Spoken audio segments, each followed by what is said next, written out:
1절부터 11절의 말씀을 가지고 영적 부담감, 기도로 풀어야 합니다라는 제목으로 우리 함께 은혜를 나누기를 원합니다. 여러분, 지난 일주일 동안 어떻게 지내셨습니까?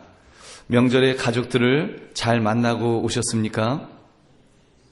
네, 얼굴을 뵈니까 그래도 명절에 잘 드셔서 그러신지 아주 얼굴이 훤해지신 것 같습니다. 여러분, 옆에 분에게 한번 인사하겠습니다. 뒤에 분, 앞분 이렇게 인사하시는데 신수가 훤해지셨습니다. 좋습니다. 이렇게 인사하겠습니다. 신수가 훤해지셨습니다. 좋습니다. 아주 좋습니다, 여러분. 떡국 한 그릇 드시고 이렇게 한 살 더 드셔서 그런지 몰라도 훨씬 이렇게 좋아 보이십니다. 저도 가족들과 함께 특별한 시간을 지난주에 보냈습니다. 저의 아버님이 이북분이셔서 딱히 갈 고향이 없었고 또 제 아내의 친정은 미국에 다 계신 관계로 지난 구정에 어머니와 또 아이들과 함께 저희는 그 누님 시댁 식구들 모이는 데 가서 거기서 대가족의 모임을 가졌습니다. 그래도 분위기 좋은 곳에서 아주 유익한 시간을 보내고 왔습니다. 저도 좀 때깔이 좋아 보이는 것 같지 않으십니까? 여러분, 아무튼 건강한 모습으로 여러분들 이렇게 뵙게 되어서 정말 반갑습니다. 오늘부터 우리 이 느헤미야서를 가지고 이제 몇 주에 걸쳐서 우리가 함께 말씀을 나누기를 원합니다.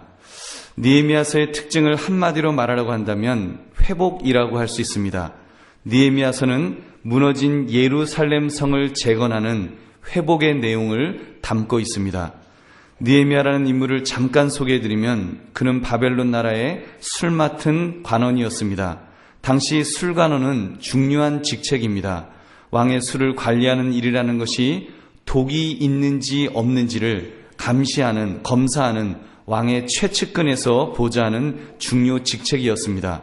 심지어 술관원이 옥새를 관리했다는 이야기도 있고 그리고 또 왕의 재정까지 담당했다는 그런 이야기도 있습니다. 즉 지금 이 느헤미야라고 하는 이 사람은 비록 망국의 백성이었지만 본인은 출세한 사람이었음을 알 수 있습니다.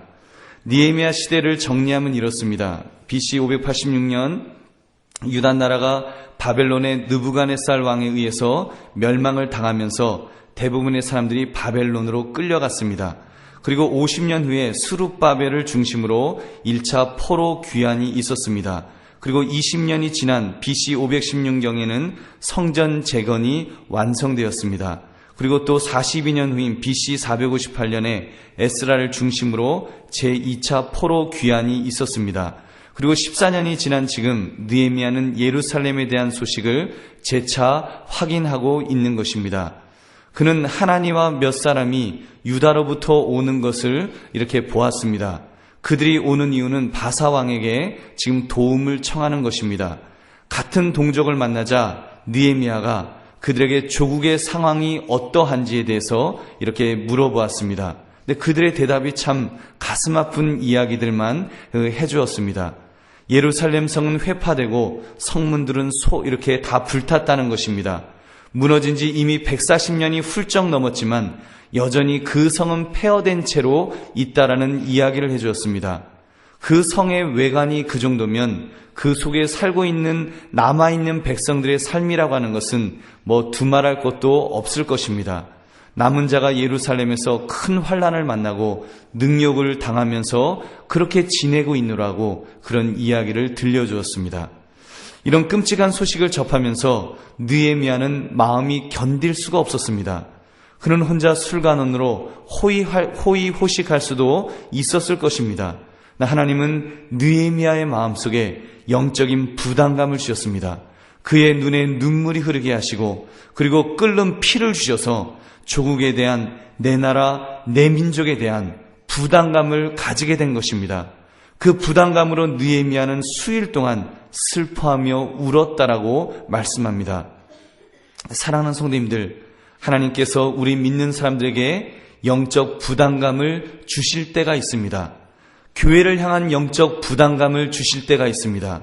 교회 주일학교를 보여주시면서 또는 어떤 기관을 보여주시면서 어떤 장소를 보여주시면서 또는 목회자들이나 또는 성도들을 보여주시면서 하나님께서 영적 부담감을 주실 때가 있습니다. 때로는 믿지 않는 가족들을, 때로는 믿지 않는 이웃들을, 때로는 직장 동료들을 향한 영적 부담감을 가질 때가 있습니다. 가난한 사람들, 어려운 이웃들을 보면, 불쌍한 아이들, 병이 걸린 아이들을 보면 마음에 견딜 수 없는 불쌍한 마음을 주시는 것, 그런 것들이 영적 부담감인 줄로 믿습니다. 또는 정치적으로 이 나라가 이렇게 되면 안 된다고 하는 그런 안타까운 마음을 가진 분들이 있을 것입니다. 진보적인 입장에서 영적 부담감이 있을 것이고, 또 보수적인 입장에서 부담감을 가지는 분들이 있을 것입니다. 그 모든 부담감은 하나님이 주시는 줄로 믿습니다. 하나님께서 바로 여러분들을 통해서 그 일이 하나님의 뜻에 따라 행해지기를, 뜻에 따라 해결되기를 바라시며 여러분의 마음속에 부담감을 주시는 줄로 믿습니다. 우리는 이 시간 그 영적 부담감이 생겼을 때 그것을 기도로 풀어야 한다는 이 제목으로 말씀을 나누려고 합니다. 그렇다면 어떻게 그 영적 부담감을 기도로 풀 수 있는지를 가지고 크게 네 가지로 말씀을 대언하려고 합니다. 첫째, 집중하며 기도해야 합니다. 둘째, 회개하며 기도해야 됩니다. 셋째, 긍정적인 태도로 기도해야 합니다. 넷째, 하나님을 의지하며 기도해야 합니다. 우리가 이 말씀을 이제 함께 나누면서 우리가 이 말씀에 도전받고 힘을 얻으심으로 하나님이 우리의 마음속에 주신 이 영적 부담감을 기도로 잘 풀어나갈 수 있는, 잘 완수해 나갈 수 있는 저와 여러분 되시기를 주님의 이름으로 축원합니다. 첫 번째로, 영적 부담감이 생겼을 때 집중하며 기도해야 합니다.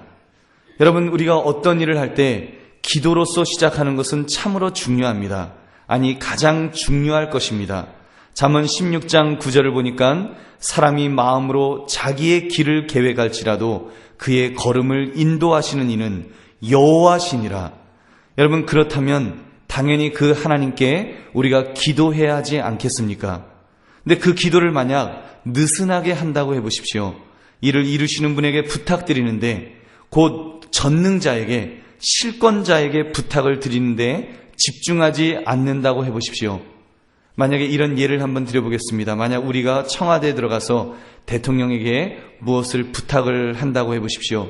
각하, 저의 부탁을 들어주옵소서. 그래서 이제 대통령이 뭔데? 라고 물으려고 하는데 딴전 피는 것입니다. 그림 멋있는 그림 있네. 이 그림 누가 그렸지요? 멋있네. 이러는 것입니다. 그러니 다시 또 이야기합니다. 각하, 저의 부탁을 들어 주시옵소서 그럽니다. 그래서 뭔데? 또 물어보니까 배고파. 여기는 매점 없어요? 여기는 어디 뭐 없어요? 그러면서 딴전을 피우면 여러분, 대통령이 뭐라고 하겠습니까? 아마 비서실장에게 야, 저 사람 뭐야? 빨리 내쫓아. 도대체 무슨 사람이 저렇게 실없어? 그러면서 여러분 내쫓지 않겠습니까? 만약 우리가 하나님에게 기도한다고 하면서, 구한다고 하면서 집중하며 기도하지 않는다면 어쩌면 이와 똑같을 것입니다. 여러분, 더구나 자신이 무슨 제목을 가지고 무엇을 부탁하는지도 모른다면 어떻게 되겠습니까? 우리가 기도하면서 말로는 주여 믿습니다 그럽니다. 주여 주시옵소서, 믿습니다 그럽니다. 그래서 하나님께서 그래, 뭘 줄까? 근데도 또 주여 주실 줄로 믿습니다 그럽니다. 뭘 줄까? 주여 알아서 주시옵소서. 뭔지 잘 모르겠습니다. 우리가 만약에 그렇게 기도한다면 여러분, 우리가 제대로 응답을 받을 수가 있겠습니까? 그러므로 우리가 기도할 때는 반드시 집중해야 할 줄로 믿습니다. 집중하며 기도해야 합니다. 오늘 느헤미야를 통해서 집중의 원리를 배웁시다. 4절을 보니까 내가 이 말을 듣고 앉아서 울고 수일 동안 슬퍼하며 하늘의 하나님 앞에 금식하며 기도하여. 느헤미야가 울고 슬퍼하며 금식하며 기도하였다라고 했습니다. 금식 기도를 한 것입니다. 여러분, 금식 기도의 가장 큰 장점 중에 하나는 바로 집중의 원리입니다. 금식 기도를 하면 집중하게 되어 있습니다. 무엇에 집중합니까? 내가 기도하는 제목, 이 제목을 붙들고 기도하게 되는 것입니다. 보통 우리가 작정 기도를 한다고 하면서도 기도를 할 때는 주여 믿습니다 기도하지만 돌아서서는 이제 딴 생각하지 않습니까? 직장에서 일하다 보면, 가정에서 자녀들을 보다 보면 내가 기도했던 제목을 다 잊어버리고 그냥 하루를 바삐 지내게 됩니다. 근데 여러분, 금식 기도를 하면 어떻게 됩니까? 금식 기도를 하면은요, 늘 머릿속에 생각나는 것이 있습니다. 음식 생각, 뭘 먹을까? 배고파 죽겠다. 배가 꼬르륵 해서 배고픈 마음에 계속해서 음식 생각이 듭니다. 근데 음식 생각이 들면서 같이 드는 생각이 뭡니까? 내가 왜 배가 고프지? 내가 왜 금식하지? 맞아. 예루살렘에 있는 내 민족의 고통 소식을 들었기 때문이지. 그리고는 하나님, 내 민족을 불쌍히 여겨 주시옵소서. 이스라엘 백성을 긍휼을 베풀어 달라고 이 느헤미야가 그렇게 기도 제목에 몰입하게 된다는 것입니다. 사랑하는 성도님들, 여러분들의 마음속에 어떤 영적 부담감이 있으십니까? 특별히 어떤 큰 스케일의 그런 영적 부담감을 가지고 기도하는 제목들이 있을 것입니다. 때로는 어느 날 마음속에 부담감이 있는데 우리나라의 통일을 위해서 기도하라는 그런 음성이 들릴 때가 있습니다. 하나님, 요즘 보면 김정일이 다시 건강 회복된 것 같은데 무슨 통일을 위해서 기도합니까? 언제 될지도 모르는데 우리가 그런 마음 가질 수 있습니다. 때로는 요즘 같은 때 재개발 지역에 있는 세입자의 문제, 저하고 무슨 상관이 있다고 그 기도를 하라고 하십니까? 그러나 그런 영적 부담감을 우리에게 주실 때가 있습니다. 나는 이미 신도시에 집 사갖고 살고 있는데 하나님께서 그런 부담감을 우리에게 주십니다. 여러분, 그럴 때 그것이 하나님이 주신 것인 줄 알고 우리가 기도해야 됩니다. 구소련을 보십시오. 서독과 동독의 통일을 보십시오. 그 옛날 하나님께서 대한민국의 많은 성도들에게 소련에 대한 또는 동독에 대한 영적 부담감을 주셨습니다. 그 나라가 굳건히 서 있을 때에도 많은 기도의 사람들이 하나님이 기도하라고 하셔서 부르짖어 기도했습니다. 그 기도가 쌓였을 때 하나님께서 동독과 또 이렇게 소련을 이렇게 무너뜨려 주신 줄로 믿습니다. 그 기도하는 자들이 그 기도에 집중하며 기도할 때 하나님께서 능력을 나타내 보여주신 것입니다. 여러분, 하나님께서 영적 부담감을 여러분에게 주실 때마다 그것을 우리가 잘 붙들 수 있기를 원합니다. 또한 영적 부담감의 문제가 아니더라도 여러분의 마음속에 소망하고 있는 어떤 기도의 제목이 있다면 여러분, 기도하시는데 이제 그 기도의 제목을 붙들고 대충 기도하지 마시고 집중하여 기도하시기를 바랍니다. 여러분, 때를 쓰며 기도합시다. 강청하여 기도합시다. 아주 부르짖어 기도하면서 하나님, 이 문제를 해결해 달라고 우리가 간절하게 기도하며 집중하며 기도할 때 하나님께서 응답해 주실 줄로 믿습니다. 마치 예수님께서 기도하신 것처럼 그렇게 집중하며 기도해야 합니다. 누가복음 22장 44절, 예수께서 힘쓰고 애써 더욱 간절히 기도하시니 땀이 땅에 떨어지는 핏방울 같이 되더라. 여러분, 이렇게 기도할 수 있기를 바랍니다. 그리고 필요하면 금식하며 기도합시다. 그럴 때 하나님께서 더 확실하게 응답해 주실 줄 믿습니다. 마태복음 6장 17절 18절에서 예수님은 우리에게 이렇게 가르쳐 주셨습니다. 너는 금식할 때 머리에 기름을 바르고 얼굴을 씻으라. 이는 금식하는 자로 사람에게 보이지 않고 오직 은밀한 중에 계신 내 아버지께 보이게 하려 함이라. 은밀한 중에 보시는 내 아버지께서 갚으시리라. 우리가 금식하며 기도하면 하나님께서 우리의 기도의 제목에 갚아주시는 은혜를 주실 줄로 믿습니다. 우리가 그러므로 집중하며 기도하시는 저와 여러분 되시기를 주님의 이름으로 축원합니다. 두 번째는 회개하며 기도해야 됩니다. 느헤미야는 예루살렘의 멸망을 조상의 죄로만 돌리지 않았습니다. 6절 후반절에 그는 이렇게 고백합니다. 나와 아버지의 집이 범죄하여 주를 향하여 크게 악을 행하여 주께서 주의 종 모세에게 명령하신 계명과 율례와 규례를 지키지 아니하였나이다. 나와 아버지의 집이 범죄하여, 이 말은 그의 태도가 조상 탓만 하지 않았다는 것입니다. 오히려 조상의 죄를 통하여 자신의 죄를 본 것입니다. 여러분, 지혜로운 사람은 어떤 사람입니까? 우리가 같이 새까만 군고구마를 이렇게 먹으면서 앞사람 보면은요, 군고구마 먹다 보면 얼굴이 새까매지지 않습니까? 입 주위에 이렇게 까맣게 이렇게 뭐가 묻는데 그 모습을 보면서 지혜로운 사람은 저 사람 얼굴이 저렇게 새까매진 것 보니까 나도 새까매졌겠구나 하면서 내 자신을 바라볼 수 있는 사람, 그 사람이 지혜로운 사람인 줄 믿습니다. 어리석은 사람은 어떻게 반응합니까? 킥킥거리면서 야, 너 얼굴 여기 뭐 묻었어. 너 코 여기도 묻었어. 너 여기도 묻었어. 그러면서 자기 손에 새카만 손을 가지고 그 다른 사람 지적하느라고 또 얼굴에 더 묻히는 그런 어리석은 모습이 여러분 그런 사람도 있다는 것입니다. 주님의 말씀처럼 저와 여러분은 다른 사람들의 티를 통하여서 나의 들보를 깨달을 수 있는 믿음의 성도들 되시기를 주님의 이름으로 축원합니다. 다른 사람의 허물을 통해서 바로 나의 상태를 점검합시다.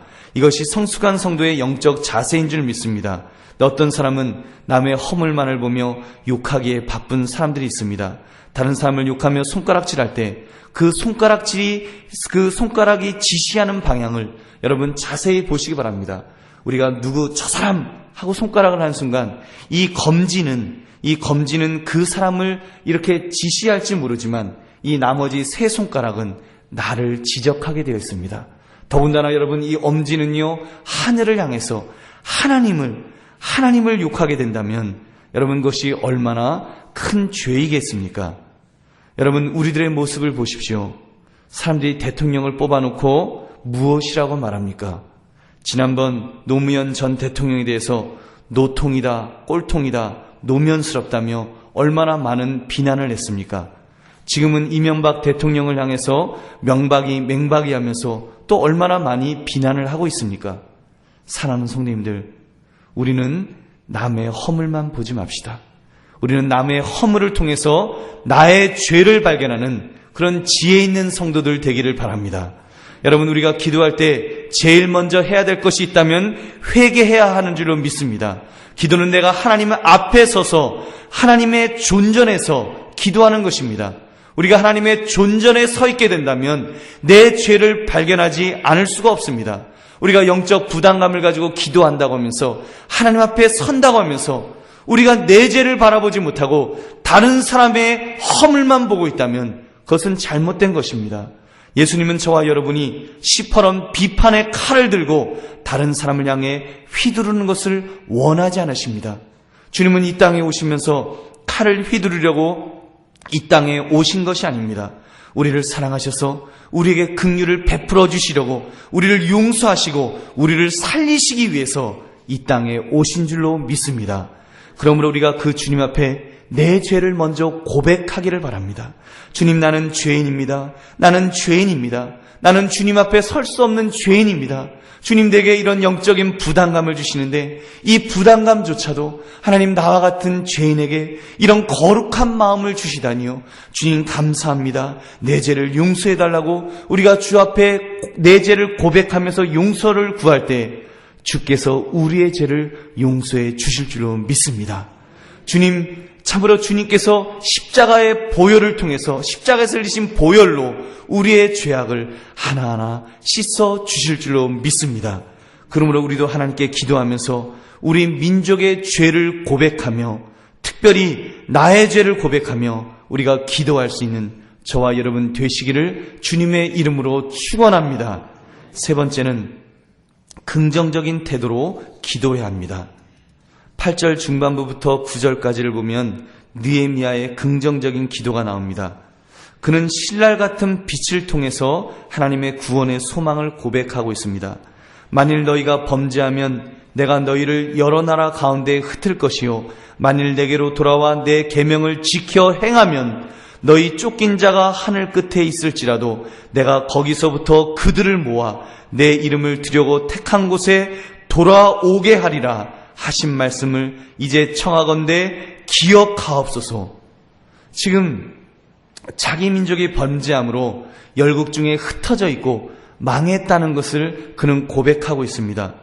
근데 영적 부담감을 가지고 자기 민족을 위해서 기도하면, 자기 민족을 위해서 간구하면 하나님께서 회복시켜 주시겠지요. 하나님이 회복시켜 주신다고 말씀하지 않았습니까? 하나님 그 말씀 기억하시지요. 그 말씀 믿고 나아갑니다. 지금 이 느헤미야가 그렇게 고백하는 것입니다. 여러분, 느헤미야가 처한 현실은 어떻습니까? 140년 전에 회파된 성이 아직까지 재건되지 않았습니다. 100년 전 수르바벨에 의해서 재건이 시작됐는데 압제와 핍박 때문에 도저히 회복할 수 없었습니다. 한마디로 해보았는데도 되지 않더라는 말이 저절로 나올 것입니다. 더구나 자신은 술간원장으로 매어있는 몸이라서 어떻게 할 수 있는 입장도 아닌데 그는 부담감을 가지고 기도하고 있는 것입니다. 무엇이 하나님 내 민족이 회복되게 될 줄로 믿습니다. 이 긍정적인 생각, 긍정적인 기도를 할 수 있었을까요? 무엇이 그를 긍정적으로 보게 만들었을까요? 말씀이, 하나님의 말씀이 그를 긍정적으로 만들어 주신 줄로 믿습니다. 말씀대로 순종하면 말씀대로 순종하면 회복시켜 주시마라고 하신 하나님의 약속의 말씀을 붙들었기 때문에 그는 긍정적으로 기도하게 된 것입니다. 그렇습니다. 기도의 사람은 긍정의 사람인 줄로 믿습니다. 여러분, 기도하는 사람은요, 약속의 말씀이 있기 때문에, 약속의 말씀을 붙들기 때문에 긍정적으로 기도하게 되는 줄로 믿습니다. 전능자가 함께 하겠다고 하셨기 때문에, 구하면 주신다고 하셨기 때문에, 그 약속의 말씀을 붙들기 때문에 믿음으로 긍정적으로 기도하게 되는 줄로 믿습니다. 열왕기상에 보면 선지자 엘리야의 기도하는 모습이 나옵니다. 그는 이스라엘 땅에 하나님의 진노로 3년 반 동안 비가 안 올 때 그는 믿음으로 기도하였습니다. 그가 얼굴을 무릎 사이에 넣고 간절히 기도했다 그랬습니다. 그는 기도하면서 그의 종을 밖으로 보냅니다. 뭐 변화가 있느냐? 아니요, 변화가 없는데요. 또 보냅니다. 변화가 있느냐? 없는데요. 또 기도합니다. 변화가 있느냐? 없는데요. 또 기도합니다. 그렇게 하기를 7번 하는데 종이 이제 그 엘리야에게 이야기합니다. 주인님, 사람의 손만한 작은 구름이 저 멀리 바다에서 올라오고 일어나고 있습니다. 그때요, 엘리야는 그 사람의 손만한, 조망만한 작은 구름이 올라온다는 그 이야기를 듣고 그는 긍정의 사람으로 됐다. 하나님께서 응답하신다. 그는 확신을 가지고 종에게 이렇게 명령합니다. 올라가 아합에게 말하기를 비에 막히지 아니하도록 마차를 가지고 내려가소서 하라. 여러분, 어떻게 되었겠습니까? 비가 왔겠습니까? 안 왔겠습니까? 비가 안 왔으면 제가 이 이야기를 드리지 않지요. 비가 왔습니다. 여러분, 조금 후에 구름과 바람이 일어나서 하늘이 캄캄해지며 큰 비가 내리는지라. 여러분, 믿으십니까? 여러분, 우리가 하나님 앞에 믿음을 가지고 긍정적으로 여러분 믿음으로 기도하면 하나님께서 응답해 주시는 줄로 믿습니다. 이것이 긍정의 사람의 모습입니다. 기도하는 사람의 모습입니다. 여러분, 믿음은 바라는 것들의 실상이요 보지 못하는 것의 증거라 그랬습니다. 믿음은 바라는 것들의 실상이요 보지 못하는 것의 증거다. 지금 바라는 것에 불과하지만 아직 보지는 못했지만 믿음의 눈으로 보기 때문에, 약속의 말씀이기 때문에, 하나님이 계시기 때문에, 하나님이 전능자이기 때문에 이것이 이루어질 줄로 믿습니다. 믿고 기도하는 것인 줄로 믿습니다. 믿고 기도하는 것입니다. 그렇게 기도하는 것들마다 주께서 응답해 주신 줄로 믿습니다. 여러분, 괜히 우리의 마음속에 너무 부정적인 생각 가지지 맙시다. 우리는 자꾸 부정적인 것을 생각합니다. 하나님, 그 목사님, 지금 현실이 얼마나 암담한데 우리나라가 잘 되라고 기도를 합니까? 북한이 얼마나 끔찍한데 북한 이제 통일되라고 기도합니까? 목사님, 제 인생을 모르시나요? 제 인생은요, 실패를 거듭한 그런 인생입니다. 한마디로 자빠져도, 뒤로 자빠져도 코가 깨지는 인생입니다. 여러분, 우리 동네를 보면 참 가난한 분들이 많이 있습니다. 처음부터 가난한 것은 아니잖아요. 우리가 왜 가난해집니까? 뭐가 안 되니까. 하는 일마다 안 되었으니까. 그래서 가난해졌고 또 가난한 것 아닙니까? 우리가 그렇더라도 그렇기 때문에 부정적으로 안 된다라고 생각하지 마십시오. 내가 기도하는데 이게 뭐 될까? 이런 마음으로 기도하면 안 되는 것입니다. 여러분, 그럼에도 불구하고 우리는 긍정적으로 바라보며 기도해야 될 줄로 믿습니다. 긍정적으로 바라보며 기도합시다. 긍정적으로 바라봐야지 하나님께서 복을 부으실 줄로 믿습니다. 우리가 부정적인 마음으로 이미 기도하고 있는데 하나님 안 들어주실 줄 믿습니다 하면서 기도하는데 무슨 하나님이 들어주시겠습니까? 들어주시려다가도 거두어 가시지요. 여러분, 그러므로 우리는 긍정적인 태도를 가지시는 저와 여러분 되시기를 바랍니다. 제가 좀 하이 조크, 아주 수준 있는 조크를 하나 드릴게요. 어떤 사냥꾼이 무리를 걷는 사냥개가 있었답니다. 그래서 그 개를 다른 사냥꾼에게 자랑하기 위해서 이제 새를 한 마리 탕 하고 쐈습니다. 새가 호수 위에 뚝 떨어졌습니다. 그러자 그 개가 무리를 아주 막 뛰어가서 무리를 뛰어서 그 새를 잡았습니다. 그랬더니 그때 그 친구 사냥꾼이 아주 부정적인 것만 보는, 그 사람은 부정적인 것 아니면 보지 않는 그 사냥꾼이, 친구가 뭐라고 대답했는지 아십니까? 야, 네 개는 수영할 줄은 모르네. 여러분, 이해가 되셨습니까? 수영할 줄은 모르네. 무리를 뛰는 개에게, 무리를 뛰는 기적의 개에게 지금 수영할 줄은 모른다라고 비판을 한 것입니다. 사랑하는 성도님들, 우리의 시각을 바꿉시다. 비록 현실이 어렵고 힘들지만, 소망의 빛이 안 보이는 것 같지만 그래도 긍정적인 시각을 가질 수 있기를 바랍니다. 긍정적인 시각으로 하나님께서 함께 하시기에, 하나님께서 내 기도를 들어주시기에, 하나님께서 전능하신 분이시기에 하나님, 내가 믿음으로 기도합니다. 하나님께서 들어주실 줄로 믿고 간구합니다. 주여 들어주시옵소서. 우리가 믿음으로 긍정적으로 기도할 때 하나님께서 우리의 기도를 들어주실 줄로 믿습니다.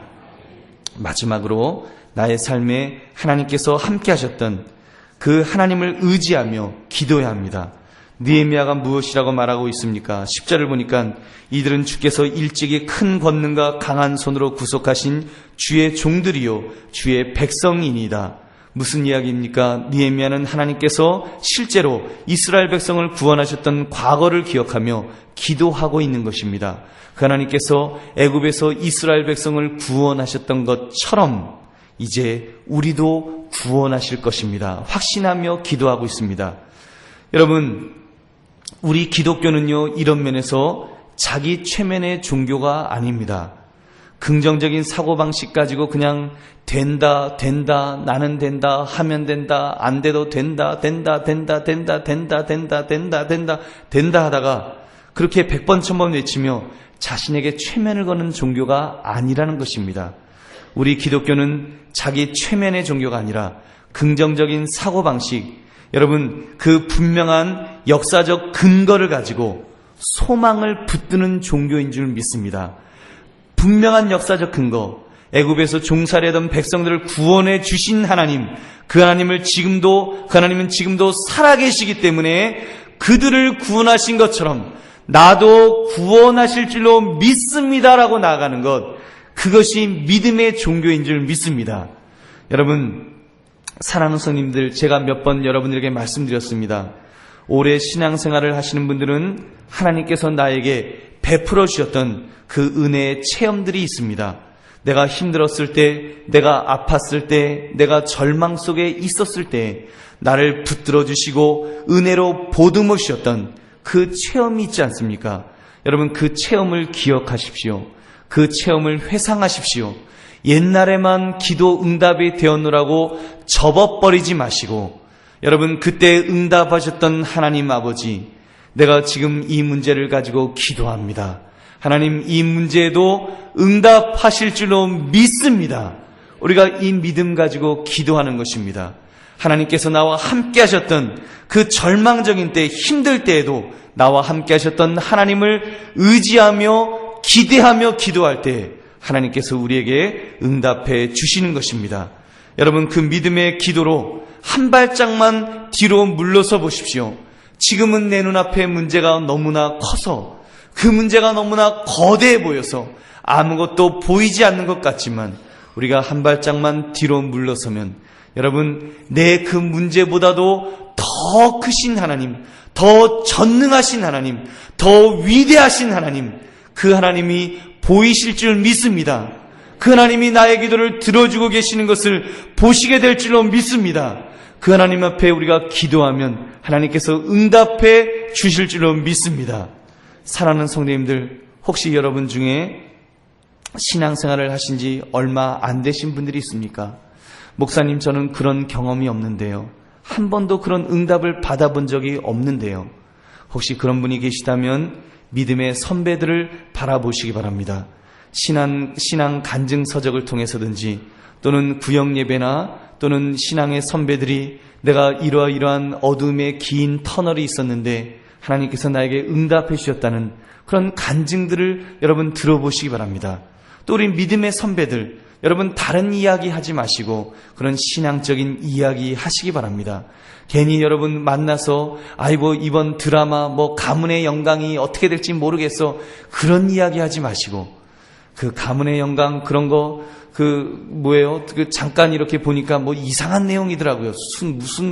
무슨 좋지 않은 내용, 그런 거 보지 마시고 여러분, 우리가 그런 이야기보다 정말 신앙적인 이야기, 내가 어려움에 처했었는데 하나님을 만났었다고, 하나님께서 나를 붙들어 주셨노라고, 그런 이야기하면 여러분 믿음의 후배들이 그런 이야기를 들으면서 용기를 얻게 될 줄로 믿습니다. 간접적으로나마 하나님을 만나게 될 줄로 믿습니다. 그런 이야기 속에, 신앙적인 간증 속에 하나님께서, 성령님께서 그 마음을 붙들어 주실 줄로 믿습니다. 그러므로 여러분, 우리가 천국 가는 믿음뿐만 아니라 우리는 세상을 이길 만한 그런 믿음을 가질 수 있기를 바랍니다. 여러분, 산을 옮길 만한 믿음이 이 시대에 필요합니다. 특별히 이 어려운 때, 이 절망의 때 우리가 산을 옮길 만한 믿음만 우리가 가질 수 있다면 전능하신 하나님의 능력이 저와 여러분에게 임하실 줄로 믿습니다. 그 믿음 가지고 하나님을 의지하며 담대하게 기도하시는 저와 여러분 되시기를 주님의 이름으로 축원합니다. 말씀을 정리합니다. 오늘 말씀을 통해 자기 백성에 대한 부당함을 가지고 기도했던 느헤미야를 우리는 보았습니다. 그는 혼자 호사를 누리며 살 수 있었지만 하나님이 주시는 부당감을 붙들었습니다. 그 백성들을 보면서 붙들었습니다. 그 부당감이 있었기에 그는 눈물을 흘리며 하나님께 달려나와 기도로서 그 부당감을 풀었다는 것입니다. 저와 여러분도 하나님이 각자에게 주시는 부당감이 있을 것입니다.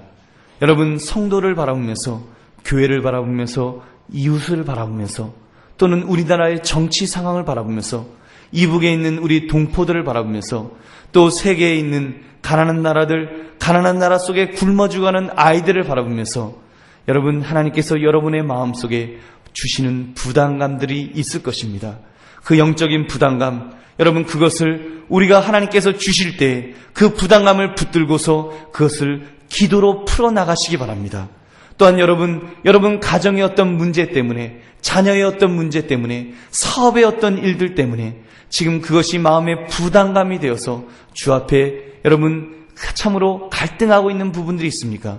그렇다면 그것을 가지고 주님 앞에 기도함으로 나아오시기 바랍니다. 기도의 자리로 나아오시기 바랍니다. 주님 앞에 기도합시다. 주님 앞에 기도하는데 오늘 주신 이 말씀처럼 이 4가지의 방법대로 집중하며 기도합시다. 회개하며 기도합시다.